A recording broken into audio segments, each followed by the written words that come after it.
স্বাগত চ্যানেল 24 এর নিয়মিত আয়োজন ক্লেমন বিয়ন্ড দ্য গ্যালারিতে। আপনাদের সঙ্গে রয়েছে আমি আরিফুল ইসলাম, আর আমার সঙ্গে রয়েছেন আমার দেশের ক্রীড়া সম্পাদক এম কায়সার। আপনাকে স্বাগত। ধন্যবাদ আরিফ। গতকাল বিপিএল এ নিলাম হয়েছে, আমরা নিলাম নিয়ে কথা বলবো, কোন ফ্র্যাঞ্চাইজি কেমন দল করলো সেসব নিয়ে কথা বলবো, এবং আমাদের সঙ্গে যেহেতু এম কায়সার রয়েছেন তার কাছেই চলে যাচ্ছি। কি মনে হচ্ছে যে কোন দল ভালো করেছে এবার দল গঠনের ক্ষেত্রে? প্রথম বিষয়টা হলো যে নিলামটা হয়েছে, আমরা একটা আশঙ্কায় ছিলাম যে কবে হবে না হবে, কারণ প্রায় 3বার ডেটটা চেঞ্জ হয়েছে, এটার 3বার সময়টা বদল হয়েছে। যে প্রথমবার যে বিসিবি যখন বলেছিল যে সেটা মিড নভেম্বরের মধ্যে করবে, কিন্তু সেটা তারা করতে পারেনি। তারপরে আরেকটা ডেট দিয়েছিল, সেই ডেটটাও তারা ফেল করেছিল। তারপর তারা এই তারিখে নিলামটা করলো 30 নভেম্বরে। তো নভেম্বরের মধ্যেই তারা করতে পেরেছে, এই কারণে একটা স্বস্তির বিষয়।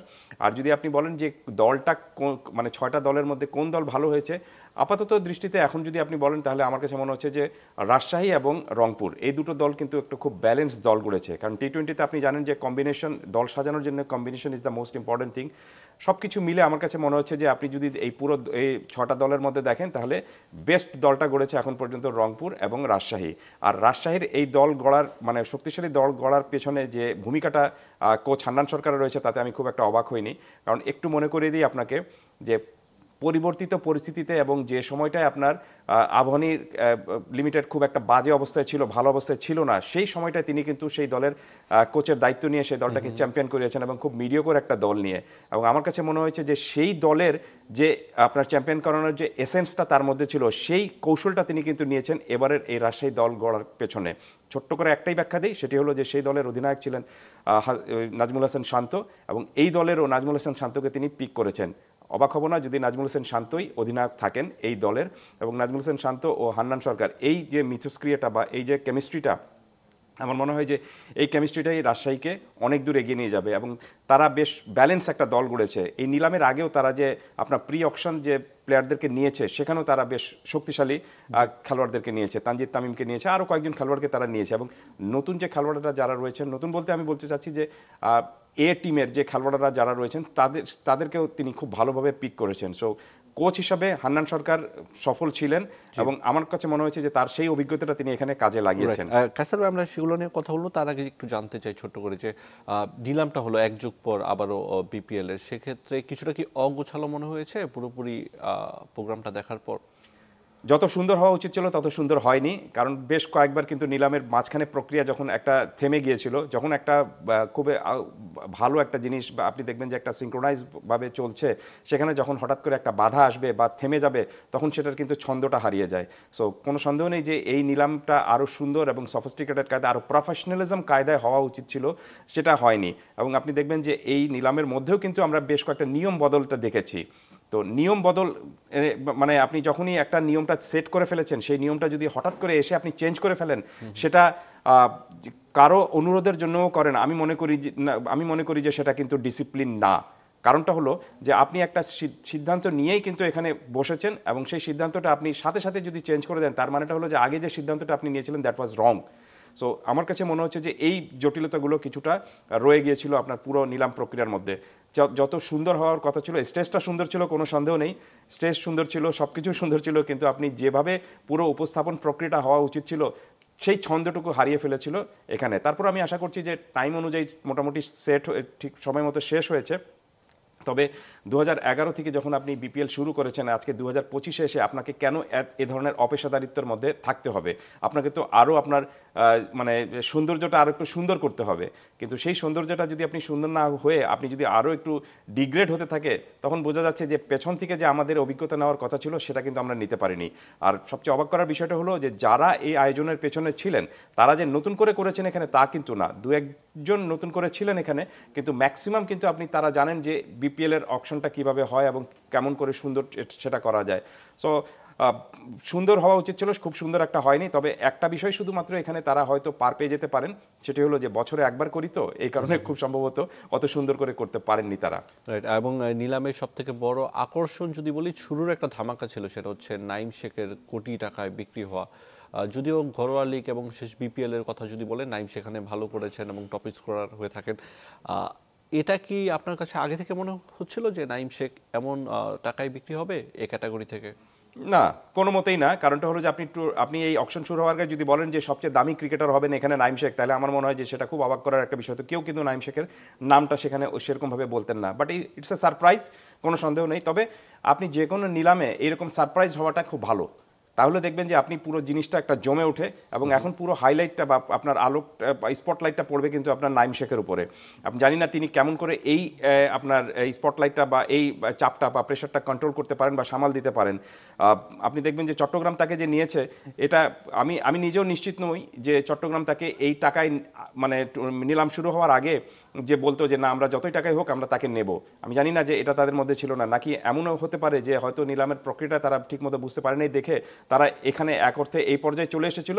আপনি যেহেতু তারা তাকে নিলামের জন্য টাকাটা এটা করে ফেলেছে, এখন তারপরে আর সেকেন্ড কেউ ওয়েট করেনি দেখে এইটা তাকে নিতে তারা বাধ্য হয়েছে। শুরুর কলটা যদি হচ্ছে আপনার লিটন দাস হতো, শুরুর কলটা যদি লিটন দাস হতেন, প্রথমে তো নাইম শেখকে তোলা হলো নিলামে, হ্যাঁ না, সেখানে লিটন দাস হলে হয়তো ফ্র্যাঞ্চাইজিগুলোর জন্য সমীকরণটা আরো বেশি ক্লিয়ার হতো, একটু ক্লিয়ার হতো। তারপরে লিটন দাস যে আপনি খুব দেরিতে এসেছেন তা কিন্তু না, এবং লিটন দাস যখন এসেছেন তাকে যে আপনার রংপুর যে নিয়েছে, রংপুর যখন তাকে যে টাকায় নিয়েছে সেই টাকার পর কিন্তু আর কেউ বিডি করেনি। তো আমি একটু আশা করেছিলাম যে লিটন দাসের মতো ক্রিকেটারকে নিশ্চিতভাবে আর একটু বেশি টাকার তিনি হয়তো সেল হবেন।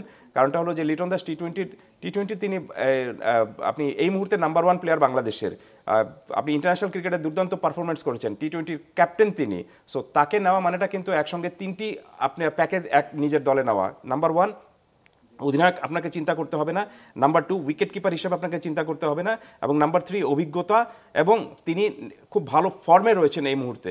সো লিটন দাসকে আপনি এত কম টাকায় বা আপনি নিয়ারলি খুব সম্ভবত 70 লাখ টাকায় তিনি তার প্রাইসটা উঠেছিল, তার প্রাইসটা আর একটু বেশি উঠতো, এবং সেখানে যদি আপনি আরও কয়েকটা ফ্র্যাঞ্চাইজি যদি তাকে নেওয়ার জন্য একটু কাড়াকাড়ি করতো, তাহলে আমার মনে হয় যে এই জমজমাট প্রক্রিয়াটা আর একটু সুন্দর হতো। বাট আমি একটু অবাক হয়েছি যে আপনার বাদবাকি সবার মতো আমি একটু অবাক হয়েছি যে নাইম শেখকে আপনি হাইয়েস্ট বিড দিয়ে চিরং কিনে নিয়েছে।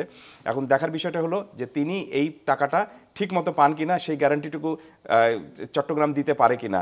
কারণ একটা বিষয় আপনি লক্ষ্য করবেন যে গতবার যখন বিপিএল হয়েছিল সেখানেও কিন্তু চট্টগ্রামের একজন ক্রিকেটারকে নিয়ে ফ্র্যাঞ্চাইজি বলেছিলেন যে তাকে তো আগে পারফরমেন্স করতে হবে তারপর আমি টাকা দিব। এখন যদি নাইম শেখকে আপনি 1,10,00,000 টাকায় কিনলেন, নাইম শেখ যদি প্রথম 4টা ম্যাচে, আমি চাচ্ছি না যে তিনি সেরকমভাবে পারফরমেন্স করুন, কিন্তু প্রথম 4টা ম্যাচে বা 5টা ম্যাচে তিনি যদি সিঙ্গেল ডিজিটে আউট হন, তাহলে তাকে কি 1,10,00,000 টাকা চট্টগ্রাম দেবে? এই নিশ্চয়তাটা কিন্তু চট্টগ্রামকে দিতে হবে, এবং এই নিশ্চয়তা যেন নাইম শেখ পান সেই বিষয়টা গ্যারান্টি কিন্তু ক্রিকেট বোর্ডের কাছ থেকে দিতে হবে। এই ক্যাটাগরির কোনো ক্রিকেটার নেই, সেটা হচ্ছে নোয়াখালীতে। নোয়াখালীর সামনে কিন্তু সুযোগ ছিল লিটনকে নেয়ার, কিন্তু তারা ওই রকমের কোনো আগ্রহই দেখায়নি। রাইট, যেটাই আমি বললাম যে আমি কিন্তু খুবই অবাক হয়েছি যখন আপনি আপনার রংপুর রাইডার্স তাকে নেওয়ার জন্য বিড করেছে, তখন আর বাদ বাকি কেউ কিন্তু বিডি করেনি। ফলে রংপুর রাইডার্স লিটন দাসকে নিয়ে রেখে নিয়েছে। যদিও আমি জানি যে লিটন দাস কিন্তু আপনার রংপুর রাইডার্সের প্রাথমিক যে পরিকল্পনা ছিল, হয় না টুর্নামেন্ট শুরু হওয়ার নিলাম শুরু হওয়ার আগে একটা অনেকের সাথে কথাবার্তা বললে বোঝা যায় যে কে কোন প্লেয়ারকে নেওয়ার জন্য আপনার আগ্রহ দেখাচ্ছে। সো সেখানে কিন্তু লিটন দাস তাদের আগ্রহের কেন্দ্রবিন্দুতে ছিলেন না, কিন্তু এক প্রক্রিয়া যেহেতু তারা বিড করে ফেলেছেন এবং সেকেন্ড বিড আর কেউ করেনি, এই কারণে লিটন দাস আপনার রংপুর রাইডার্সে চলে এসেছেন। বাট নোয়াখালীর সামনে সুযোগটা ছিল, বাট নোয়াখালী কিন্তু আপনি দেখবেন যে এই টুর্নামেন্ট এই বিপিএলে নোয়াখালী কিন্তু সর্বশেষ দল হিসেবে এসেছে। একটু অগোছলো মনে হয়েছে আমার কাছে তাদের কালকের যে বিডিং যে প্রক্রিয়াটা ছিল, সেই বিডিং প্রক্রিয়া তাদেরকে বেশ কিছু অগোছলো মনে হয়েছে, এবং তাদের যে আপনার প্লেয়ার চুজিংয়ের যে বিষয়টা সেটা যদি আপনি লক্ষ্য করে থাকেন তো দেখে মনে হয়েছে যে তারা দে ওয়ার নট প্রিপেয়ার্ড। যে একটা হয় না যে একটা নিলামে আসার জন্য আপনাকে একটা প্রস্তুতি নিয়ে আসতে হবে, একটা হোমওয়ার্ক করতে হবে, একটা গ্রাউন্ড লেভেলে কাজ করে আসতে হবে যে এই প্লেয়ারকে আমি এইভাবে নিব, এই প্লেয়ারকে আমি এইভাবে নিব, এইভাবে আমি দলটুকু সাজাবো। সেটা তাদের যে দলটা রয়েছে সেই দলটা আপনি পুরো 14টা জনের দল যদি দেখেন সেখানে কিন্তু আপনি সেই ফ্রেমওয়ার্কটা কিন্তু পাবেন না। দেখে মনে হয়েছে যে তারা সব শেষে এসেছিল এই বিপিএল এ খেলার জন্য, এবং একটু অগোছলভাবে তারা এই পুরো প্রক্রিয়া অংশ নিয়েছে। যেটা তাদের চমক সেটা হচ্ছে হাবিবুর রহমান সোহান, যার বেস প্রাইস ছিল হচ্ছে 18 লাখ, তিনি এই দলে গেলেন হচ্ছে 50 লাখে। তো এই পিকটা ভালো কিনা? আরো বেশি হওয়া উচিত ছিল আমি মনে করি। কারণটা হলো যে হাবিবুর রহমান সোহান কিন্তু তার পারফরমেন্স দিয়ে প্রমাণ করেছেন। এ দলের হয়ে তিনি দুর্দান্ত পারফরমেন্স করছেন এবং টি-20-র এই সময় টি-20 যেভাবে খেলা উচিত, দেখুন টি-20 2006 থেকে বাংলাদেশ খেলছে, কিন্তু এই সময়ের একটা বিষয় রয়েছে যে আপনি এক এক সময় এক এক ধরনের আপনাকে স্টাইল অনুযায়ী খেলতে হয়। তো এই সময় টি-20-র যে জিনিসটা রয়েছে সেটা কিন্তু হাবিবুর রহমান পিক করেছেন, হাবিবুর রহমান সোহান পিক করেছেন এবং তিনি সেটা করে দেখাতে পেরেছেন। যে কাজটুকু করছে কিন্তু এখন ভারতের দেখবেন যে ভারত যখন টি-20 শুরু হয়েছিল, তারা টি-20 2007-এ তারা চ্যাম্পিয়ন হয়েছিল, ওয়ার্ল্ড কাপ জিতেছিল, কিন্তু তারপরেও তাদের ইন্টারন্যাশনাল ক্রিকেটে টি-20-তে খুব একটা ভালো পারফরমেন্স ছিল না, আহামরি টাইপের ছিল না। কিন্তু এখন তারা দেখবেন যে খুবই আক্রমণাত্মক একটা দল হিসেবে পরিণত হয়েছে। আর আমি সবসময় বিশ্বাস করি যে টি-20-তে আপনার শুরুর দিকে যে ব্যাটার 1 থেকে 5 নম্বরের ব্যাটার, তাদেরকে অবশ্যই আপনার আগ্রাসী হতে হবে, অবশ্যই আপনাকে অ্যাটাকিং মুডে থাকতে হবে।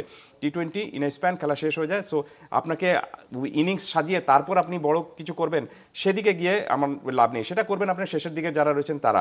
কিন্তু আপনি শেষের দিকে বলতে চাচ্ছি আমি যে শেষের দিকে যদি প্রথম দিকে যদি উইকেট পড়ে যায় তখন আপনাকে ওরকমভাবে প্ল্যানটুকু করতে হবে শেষের ব্যাটারদের। কিন্তু শুরু থেকে যদি আপনি একটু অ্যাটাকিং মোডে না যান তাহলে দেখবেন যে আপনি পিছিয়ে পড়বেন।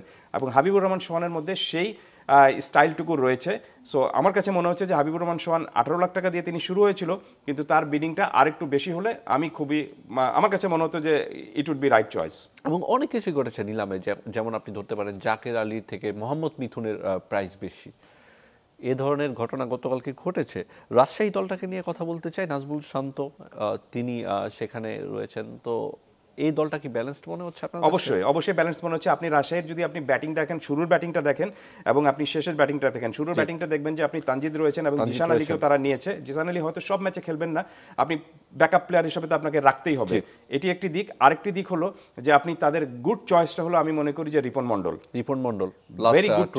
Very good choice. কারণটা হলো যে টি-20-তে তিনি খুবই ভালোভাবে প্রমাণ করেছেন। এই যে এ দলের হয়ে যখন আপনি এশিয়া রাইজিং স্টারে যে খেলাটা হয়েছে সেখানে দুর্দান্ত পারফরমেন্স তার।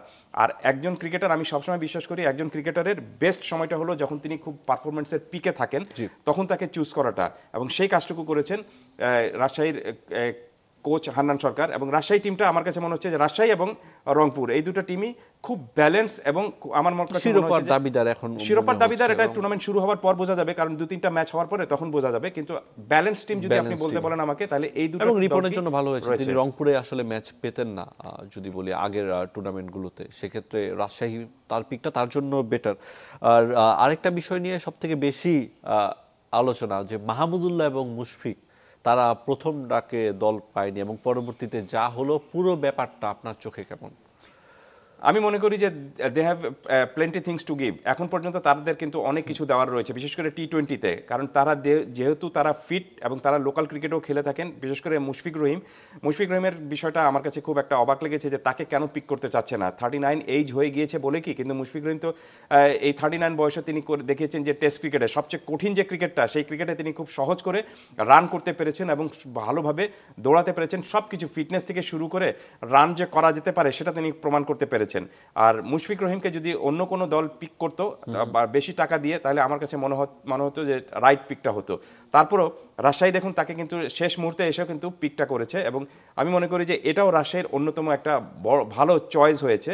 যদিও মুশফিক রহিমের টাকাটা একটু কম হয়ে গেছে, কারণ তিনি এর আগে আরও বেশি টাকায় সেলেবল ছিলেন এবং প্রথমবার তাকে যে কোনো দলই নেয়নি প্রথম অপশনে, দ্যাট মিনস তারা কিন্তু একটা প্ল্যান করে এসেছিল যে না, আমরা মাহমুদুল্লাহ রিয়াদ বা মুশফিক রহিম না, আমরা ইয়াং ক্রিকেটারদের উপর একটু আস্থা রাখতে চাই।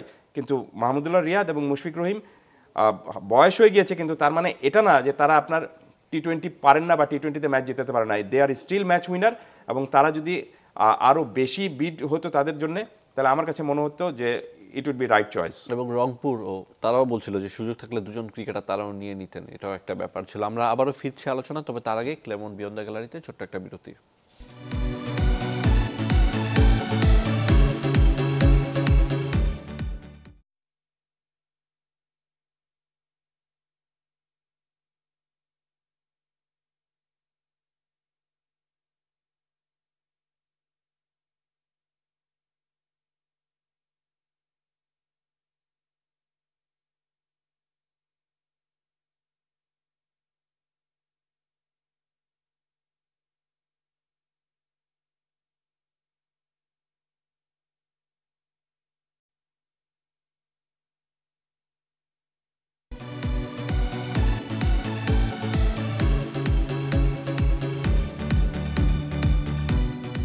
বিরতির পর আবারও ফিরে এলাম ক্লেমন বিয়ন্ড দ্য গ্যালারিতে। আপনাদের সঙ্গে রয়েছে আমি আরিফুল ইসলাম, আর আমার সঙ্গে রয়েছেন আমার দেশের ক্রীড়া সম্পাদক এম কায়সার। আমরা আলোচনা করছিলাম বিপিএল নিলাম নিয়ে, কোন দল কেমন হলো।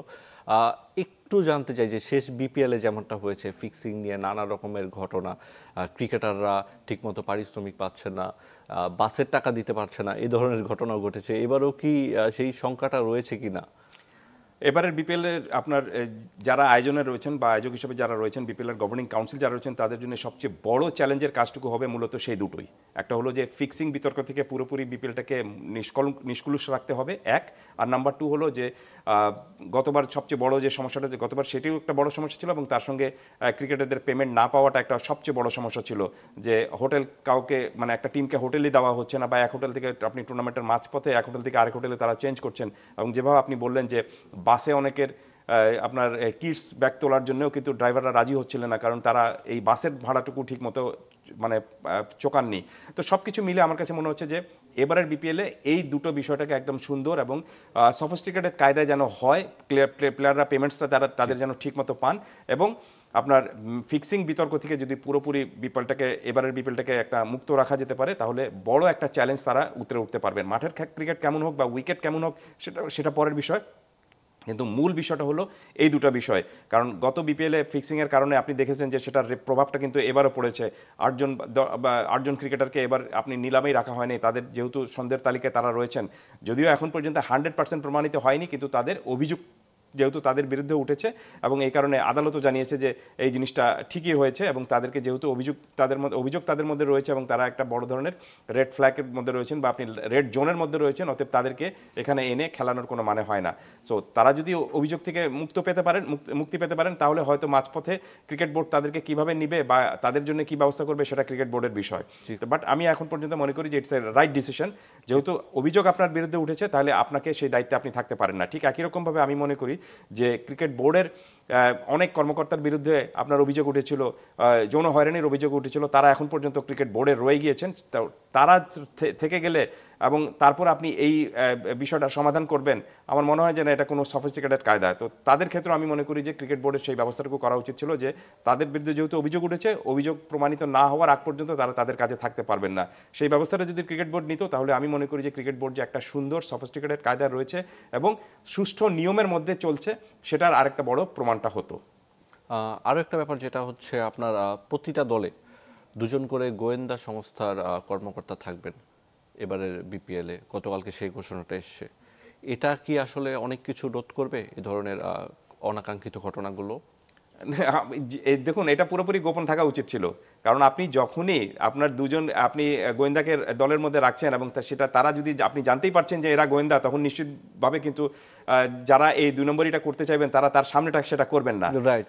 তাই না? তো এটা যেহেতু আপনি এই দেখবেন যে এই ধরনের ফিক্সিং বিতর্কে বা ফিক্সিংকে আপনি যারা করেন, তাদেরকে ধরার উপায়টা কি? তাদের ধরার উপায়টা থেকে আপনি একদম পুরোপুরি অ্যালুফ থেকে গোয়েন্দারা কাজ করে থাকেন, এবং সেখানে আপনার নিশ্চয়ই আমি গোয়েন্দা বা আমি সিআইডি থেকে এসেছি, আমি দলের সাথে থাকছি, এই কারণে এই দলের কোনো ধরনের আপনার জটিলতা হবে না, বা এই ধরনের যারা ফিক্সিংয়ে রয়েছেন তারা ফিক্সিং করবেন না, এমন কি গ্যারান্টি আপনি দিতে পারেন? সো তারা যদি আড়ালে থেকে কাজ করেন, আমি মনে করি যে সেটা আরও বেশি ভালো হবে। কিন্তু আপনি যদি সামনেই থাকেন, এক্সপোজ হয়ে যান, তাহলে আমার মনে হয় যে সেই গোয়েন্দাগিরির, এটা তো আপনি জানেই যে আমার এখানে এই গোয়েন্দা রয়েছে, এখানে আমি এই কাজটুকু করবো না। বাট তারপরে আমি মনে করি যে এটা একটা ক্রিকেট বোর্ডের এই সিদ্ধান্তটাও এটা একটা গুড সিদ্ধান্ত। কি কারণে? কারণটা হলো যে তাহলে অন্তত যারা এই কাজের জন্য রয়েছে, মানে এই ফিক্সিংয়ের সাথে জড়িত হওয়ার এক ধরনের ধান্দাবাজি করছেন, তারা একটু পূর্ব সতর্কিত হয়ে যাবেন। আর এই বিষয়টা আপনি ততক্ষণ পর্যন্ত থামাতে পারবেন না যদি না আপনি বড় ধরনের কোনো শাস্তির আয়োজন করেন, এবং যারা এটার সাথে জড়িত রয়েছে তাদেরকে যদি, যতই শক্তিশালী তারা হোক না কেন, তাদেরকে ধরার যদি আপনার টেন্ডেন্সিটা ঠিক থাকে। এবং আমার কাছে মনে হচ্ছে যে এটা এক অর্থে, সেই অর্থে যদি আপনি বলেন, তাহলে ক্রিকেট বোর্ড যে এবারের বিপিএলটাকে একেবারে আপনার ইসের থেকে পুরোপুরি আপনার দুর্নীতিমুক্ত করার যে একটা টেন্ডেন্সি নিয়ে নেমেছে, সেই বিষয়ে তারা মোটামুটি একটা ভালো উদ্যোগ নেবে। জি, আপনাকে অসংখ্য ধন্যবাদ আমাদের সঙ্গে সময় দেওয়ার জন্য। কথা বলছিলেন কায়সার আমাদের ক্লেমন বিয়ন্ড দ্য গ্যালারিতে। এবং বিসিবি নানা সময় নানা রকমের চ্যালেঞ্জ এবং নতুন চ্যালেঞ্জ এই বিপিএলটা ঠিকঠাক করা। আজকের ক্লেমন বিয়ন্ড দ্য গ্যালারি শেষ করছি।